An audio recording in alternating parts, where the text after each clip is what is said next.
was surprisingly chilly today. I know. It's all that global warming. Yeah. Well, luckily we're here outside of Tesla. You going to buy another one? Yeah.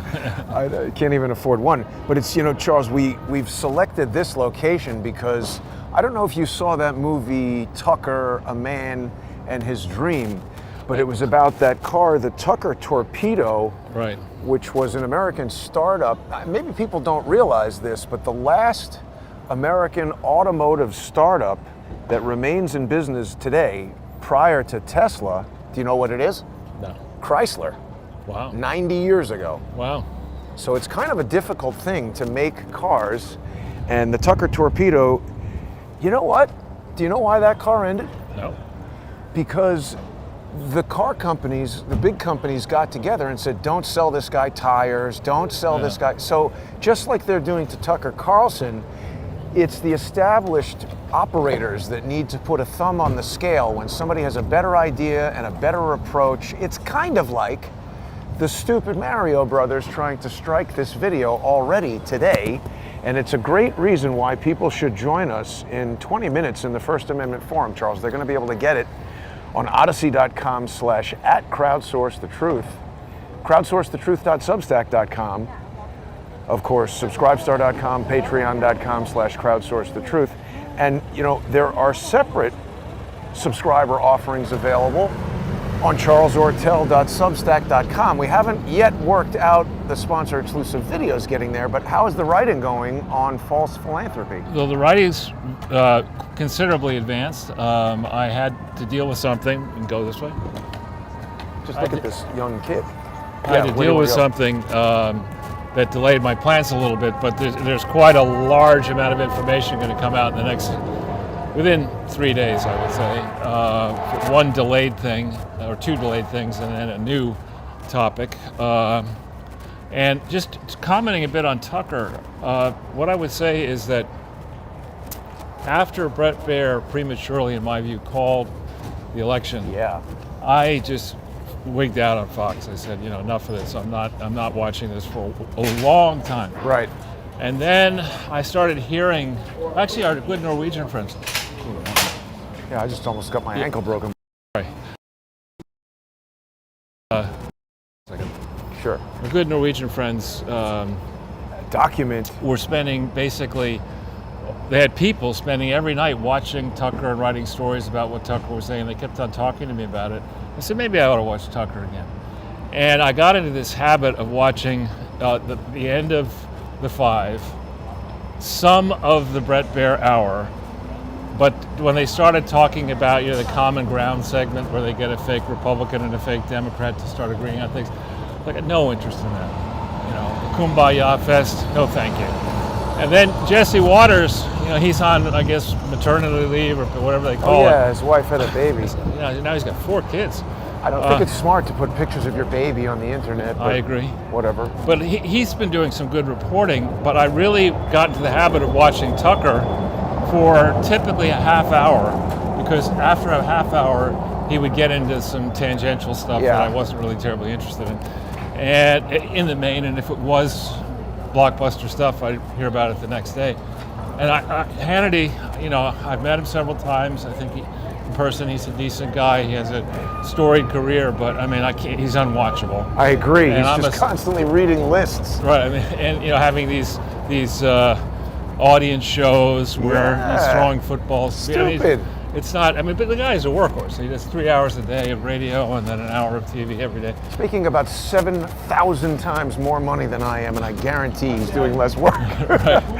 Right. But I'm just saying, it's unwatchable. And now with Tucker gone, and more to the point, with confirmation of something that we knew and have reported on, that for a long time, the enemies of the people, the Clintons, the Bushes, the Obamas, etc., have done their level best and now finally have succeeded in capturing Fox.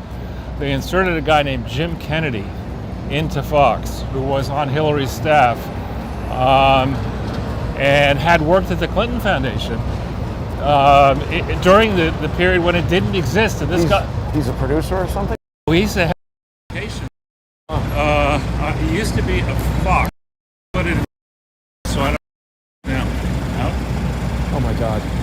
I don't understand. I have so thoroughly worked this problem, and this is a new phone. Let me get this back. Hang on a second. Hold on, please.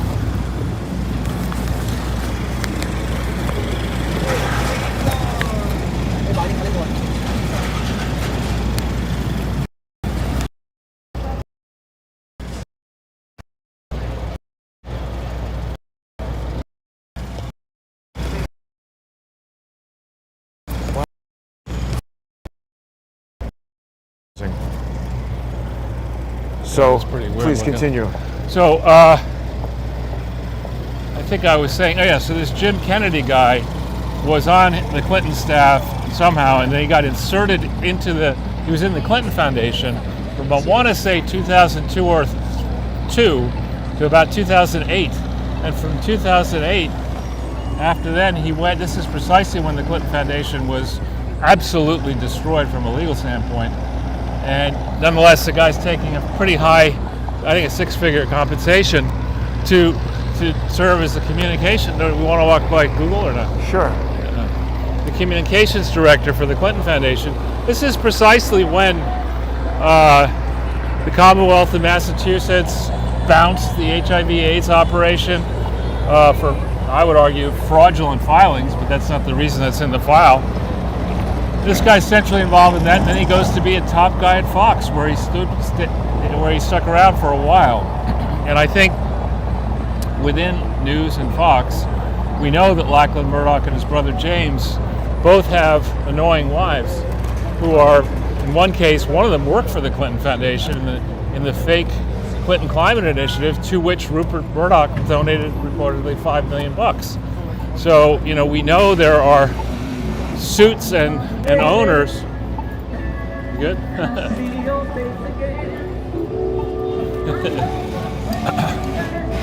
Suits and owners. Don't mean to distract you. Who are, let's let this guy go.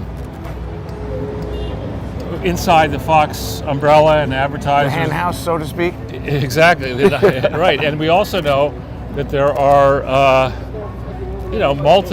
many of these people have spouses or partners who are hard left, but they work inside Fox. So, now if you think about the number of people who've been bounced out of Fox, from O'Reilly to Roger Ailes to a whole bunch of other people, the network is very different. Megyn Kelly is gone, Tucker's now gone, person after person has gone. And what I liked about Tucker's work is that he and with a lot more financial resources than we have, and the power of a publicly traded company behind him, he did all these long-form documentaries in addition to the shorter treatments, and he snagged a bunch of great interviews. I mean, the recent Trump interview. Here we have Elon Musk. Only do evil. Google. Yeah. It's their new model. Did you hear that? Motto: only do evil. That is their This model. is Look unbelievable. at this school bus Listen. trying to jump us through the light. On air.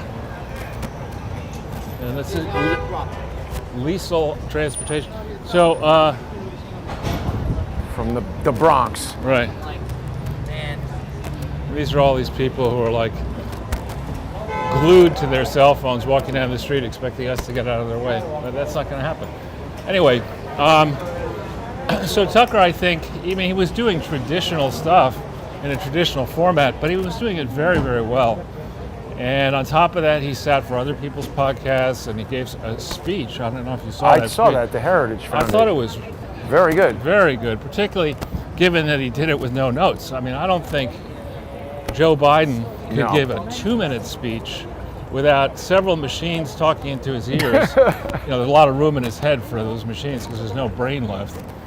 And nor do I think that Tucker could debate. I mean, that Biden could debate. He couldn't debate a sweet potato.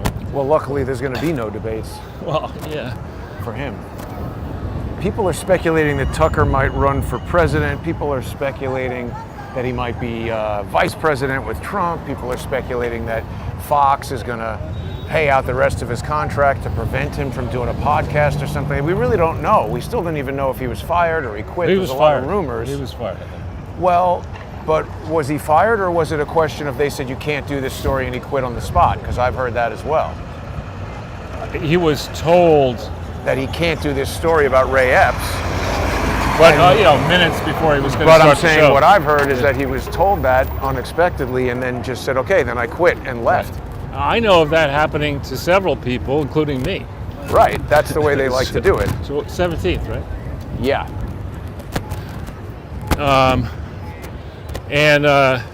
But let's just look at this for a second, Charles, because this is, again, I've been saying for 6.5 years, there's a playbook, and it's in other words, if you go to a high school football game and you go to the Super Bowl, both teams could run the same play. Right. It's not necessarily going to look the same on the field, but Right. the premise is the same. Careful. The players executing it aren't going to be the same. Right. But the strategy is the same. And what I'm talking about is what is being done to me, what is being done to Trump, and now what is being done to Tucker. So, you see, I have alleged in these lawsuits that 2.5 months before the 2020 election, a person by the name of Adam Sharp made a complaint against a video on the Jason Goodman channel with the specific intent of getting that channel blocked from broadcasting for 90 days. And he delayed that complaint until August 20th so that the punishment would, start before the election and last throughout the end of the election. Now, if that's what they've just done to Tucker, if they have some sort of a buyout on his, they own his contract for the duration of the time that remains, then he's not going to be able to be effective and speak and report during the election. Oh, but I don't know. Maybe. He may, we'll see. But the other thing that they've done, I don't know if you had a chance to look at this, but I sent you the complaint from this, what's her name, Grossberg? Abby Grossberg. Gross person, I think it's pronounced. Well, the lawsuit reads like something written by stupid Mario Luigi or Stephen Biss. It's absolute nonsense. She's upset about foul language. So, I mean, I hate to break it to people, but if they think that Tucker Carlson doesn't use foul language when he's talking to his friends or having a beer or angry at somebody, okay, well, whatever. I'm just saying, it's like this woman's basically, she's not saying that somebody sexually harassed her. She's uncomfortable in the environment because of the language. I would take it's just the same way we're getting close to the Twitter headquarters, or New York headquarters, in the same way that I observed with regard to Musk's legal stuff. And why did he go ahead and Makes no sense. Well, when we think about the publicly owned companies in which James and Lachlan and Rupert work, yes, the family is the largest shareholder, but they don't own 100% of the company. And if I were to throw some 2 cents into Tucker, what I would consider doing is I would consider launching a suit against the Murdoch family for use of the publicly traded company for their personal benefit, as opposed to for the benefit of all shareholders. Because here's the most important cable news host of all time being bounced. Yeah. So what is that, an FTC complaint? No, SEC. Oh, wow. That's what I think about doing, because I think there is a case. I've been involved decades ago now in situations where people make those kind of allegations. And here, you can say what you want about Rupert Murdoch. I'll give him a pass at age 90, whatever. Criminal.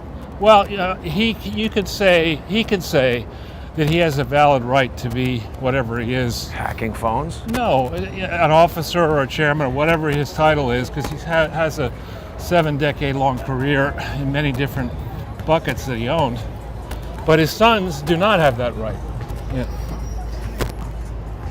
His sons certainly don't have the same sort of storied career, and the fact that the wives of his sons are so intimately involved, pushing the boys around to do these stupid moves, I think is good grist for the mill of saying, you got to manage news and Fox for the benefit of all shareholders, not the Murdoch family. Now, I need to interrupt you, Charles, because we've butted up against our 15 minutes. So the visit to Twitter and the duration of the walk, that will be taking place just 5 minutes from now in the First Amendment Forum. People can join us on odyssey.com/@crowdsourcethetruth, crowdsourcethetruth.substack.com. Right over here to the right.